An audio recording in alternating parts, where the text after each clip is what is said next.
سلام به شما. امروز میخوایم بریم سراغ یه موضوع پزشکی که تقریبا همه در مورد شنیدن، اما شاید جزئیاتش و داستان پشت پردش رو دقیق ندونن. دیابت شیرین. بله. ما یک سخنرانی بالینی خیلی جامع رو به عنوان منبع داریم و میخوایم با هم عمیق بشیم و ببینیم واقعا توی بدن چه اتفاقی میفته. دقیقاً. هدفمون اینه که بفهمیم دیابت چیه، چرا دو نوع کاملا متفاوت داره و چطور یک مشکل به ظاهر ساده قند میتونه کل بدن رو تحت تاثیر قرار بده. دقیقاً. قرار از سطح سلولی شروع کنیم و برسیم به استراتژی‌های درمانی، اما نه به زبان کتاب‌های درسی. آها. میخوایم داستان این بیماری رو تعریف کنیم تا ببینیم چطور سیستم‌های مختلف بدن، از سیستم ایمنی گرفته تا متابولیسم، همه به هم گره خوردن.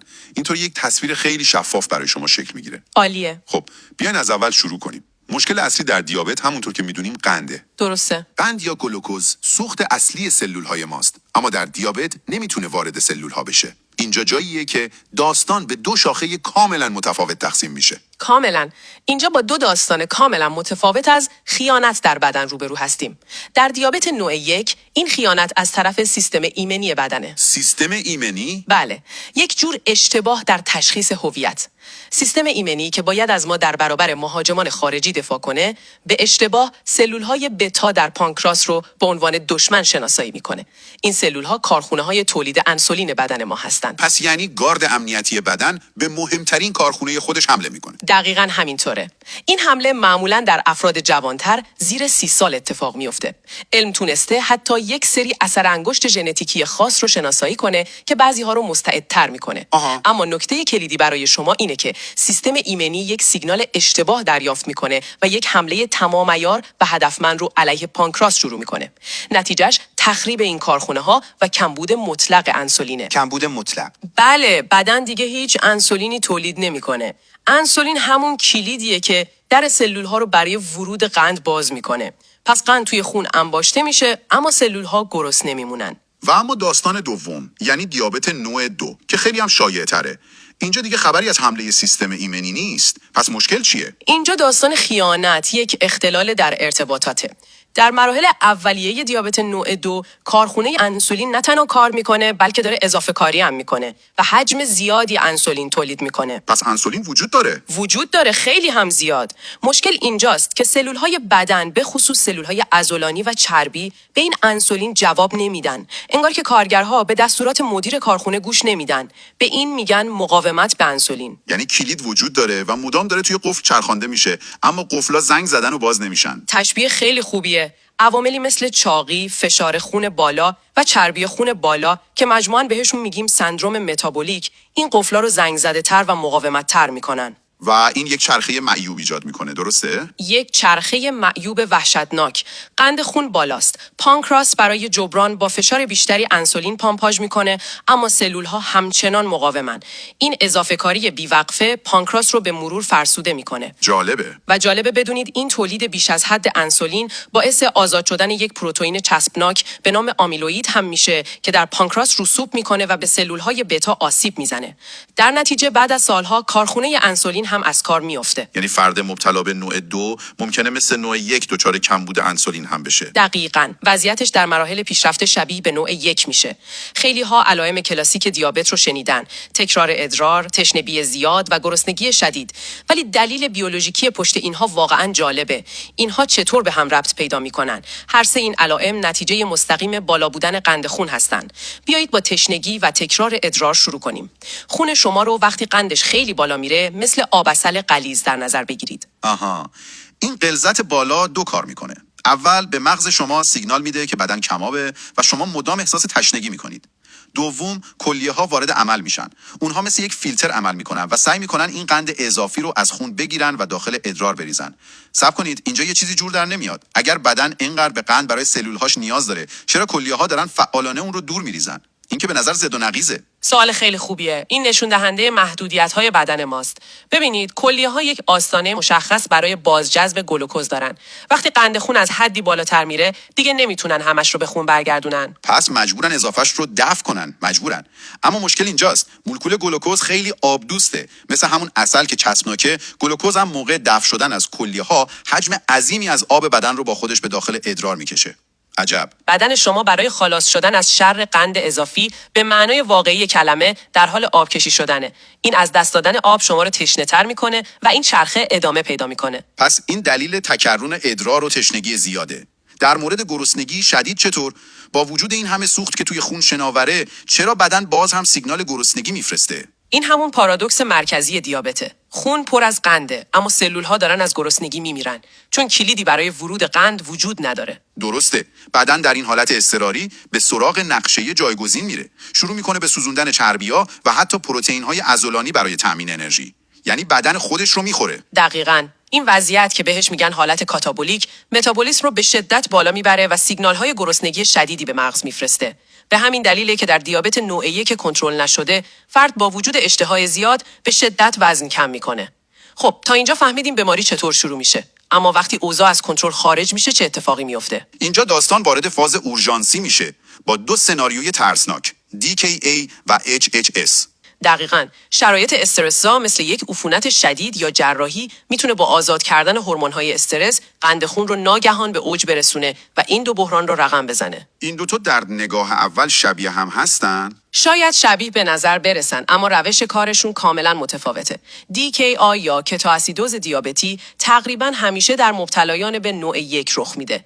یادتونه گفتیم در نوع 1 انسولین مطلقاً وجود نداره؟ بله، کارخونه کاملا تعطیل شده. خب بدون انسولین بدن با تمام قوا به سمت چربی سوزی میره. محصول جانبی این چربی سوزی افسار گسیخته مولکول‌هایی به اسم اجسام کتونی هستن که اینها مشکل سازن. مشکل اینجاست که این کتون‌ها اسیدی‌ان و pH خون رو به شدت پایین میارن. خون اسیدی میشه و این برای بدنه که وضعیت مرگباره. شنیدم یکی از علائمش تنفس با بوی میوه است. این به خاطر همون کتون هاست؟ دقیقاً. یکی از کتون‌ها به اسم استون فراره و از طریق تنفس دفع میشه و بویی شبیه به لاک پاک کن یا میوه گندیده ایجاد میکنه. که اینطور بدن هم برای مقابله با این اسید یک مکانیزم دفاعی جالب داره. تنفس‌های خیلی عمیق و سریع که بهش میگن تنفس کاسمال. بدن با این کار سعی میکنه دی اکسید کربن که خودش اسیدیه رو از ریه ها خارج کنه تا pH خون رو کمی بالا ببره. پس این DKA بود. در مقابل HHS رو داریم که مخصوص مبتلایان به نوع 2 هست. بله، سندروم هایپر آسمولار هایپرگلیسمیک یا HHS داستان متفاوتی داره.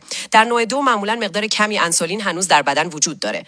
این مقدار کم برای کنترل قند خون کافی نیست، اما برای جلوگیری از تولید کتون کافیه. دقیقاً، برای جلوگیری از تولید انبوه کتون کافیه. پس در HHS خبری از اسیدوز، بوی میوه یا تنفس کاسمال نیست. مشکل اصلی اینجا قند خون بسیار بسیار بالاست. چقدر بالا مثلا؟ گاهی بالای 600 یا حتی 1000. این حجم از قند خون رو به شدت غلیظ و شربتی میکنه و باعث کمابی فوق‌العاده شدید در سطح سلولی به خصوص سلول‌های مغزی میشه. به همین خاطر علامت اصلی HHS مشکلات عصبی و تغییر سطح هوشیاریه. فکر کردن به این بحران‌های ناگهانی واقعا ترسناکه.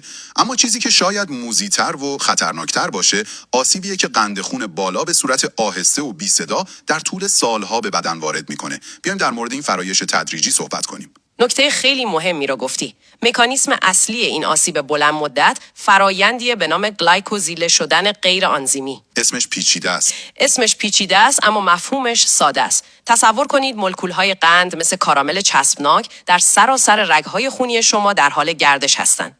این مولکول‌های چسبناک به پروتئین‌های دیواره رگ‌ها می‌چسبن و ساختار و عملکردشون رو خراب می‌کنن. در واقع ماشینالات بدن رو شکرک میزنه و از کار میندازه. بله، از کار میندازه. این فرایند رگ‌های خونی رو سفت و شکننده می‌کنه و روند تصلب شرايین رو به شدت تسریع می‌کنه. و این آسیب هم در رگ‌های بزرگ اتفاق میفته و هم در رگ‌های خیلی کوچیک، درسته؟ دقیقاً. آسیب به رگ‌های بزرگ یا ماکروواسکولار یعنی شاهراه‌های اصلی بدن منجر به سکته مغزی، حمله قلبی و بیماری عروق محیطی میشه. بیماری عروق محیطی یعنی خونرسانی به پاها مختل میشه و باعث درد و زخم میشه. بله، درد هنگام راه رفتن و ایجاد زخم‌هایی که به سختی خوب میشن. اما آسیب به رگ‌های کوچک یا میکروواسکولار شاید حتی از این هم موذی‌تر باشه. منظورتون آسیب به چشم، کلیه و اعصابه؟ بله، این سه ناحیه پر از مویرگ‌های ظریف هستن. در چشم آسیب به عروق شبکیه میتونه باعث خونریزی و در نهایت کوری بشه. در کلیه واحدهای فیلتر کننده آسیب میبینن که منجر به نارسایی مزمن کلیه میشه. و سومی آسیب به اعصاب. و سومین عارضه نوروپاتی یا آسیب به اعصابه که مکانیسم خیلی جالبی داره. این که چطور قند به اعصاب آسیب میزنه همیشه برام سوال بوده. قند بالا در سلولهای عصبی به ماده دیگه‌ای به نام سوربیتول تبدیل میشه. سوربیتول مثل یک اسفنج کوچیک عمل میکنه و آب رو به داخل سلول عصبی میکشه. و سلول ورم میکنه. بله، باعث میشه سلول عصبی متورم بشه و به مرور بمیره.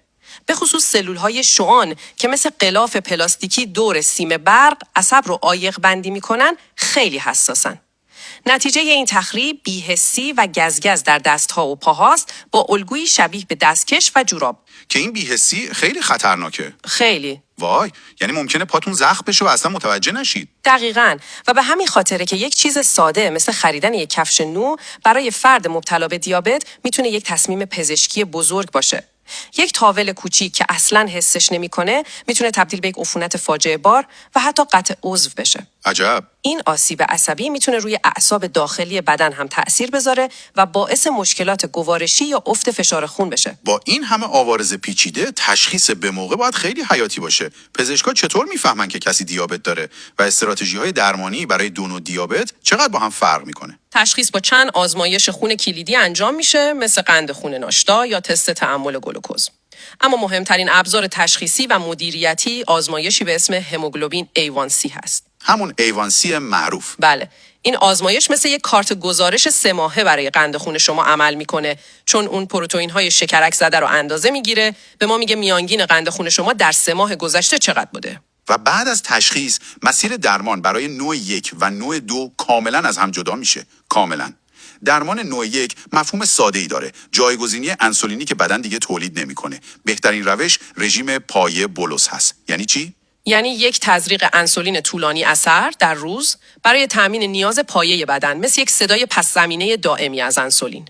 و بعد تزریق‌های انسولین سریع اثر درست قبل از هر وعده غذایی برای پوشش دادن قندی که از غذا وارد بدن میشه. اما درمان نوع 2 که مشکل اصلی مقاومت به انسولینه باید پیچیده‌تر باشه. اینطور نیست که فقط بهشون انسولین بدیم. کاملا درسته. اینجا یک رویکرد مرحله به مرحله داریم. قدم اول همیشه تغییر سبک زندگی، یعنی رژیم غذایی و ورزش، و شروع داروی خط اول، یعنی متفورمینه که حساسیت سلول‌ها رو بیشتر میکنه. دقیقاً. به افزایش حساسیت سلول‌ها به انسولین کمک میکنه. بعد از 3 ماه A1C دوباره چک میشه. اگر به هدف نرسیده بودیم داروی دوم اضافه میشه. انتخاب داروی دوم بستگی به شرایط شما داره. مثلا بعضی داروهای جدیدتر نه تنها قند رو کنترل میکنن بلکه به کاهش وزن کمک میکنن، یا برای قلب و کلیه هم مزایای محافظتی دارن. و اگر 2 دارو هم کافی نبود؟ اگر کنترل نشد داروی سوم اضافه میشه. و در نهایت اگر با 3 دارو هم قند کنترل نشد یا اگر A1C از اول خیلی بالا بود، اون وقتی که انسولین پایه به درمان اضافه میشه تا یک کنترل بنیادی روی قند خون ایجاد بشه. خب بعد از این بررسی عمیق فکر میکنم مهمترین نکته برای شما اینه که دیابت یک بیماری واحد نیست. اصلا نیست.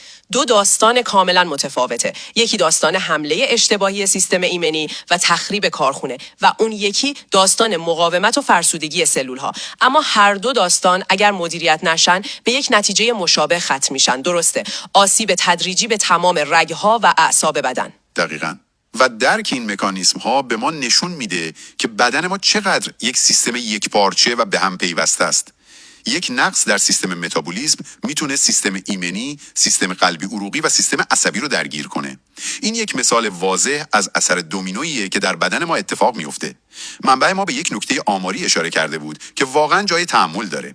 دیابت نوع 2 که زمانی بیماری افراد میان سال و مسن بود، حالا داره با سرعت نگران کننده‌ای در جوانها و حتی نوجوانان دیده میشه. بله، این یک روند خیلی نگران کننده است. این پدیده ای نیست که چند دهه پیش شاهدش بودیم.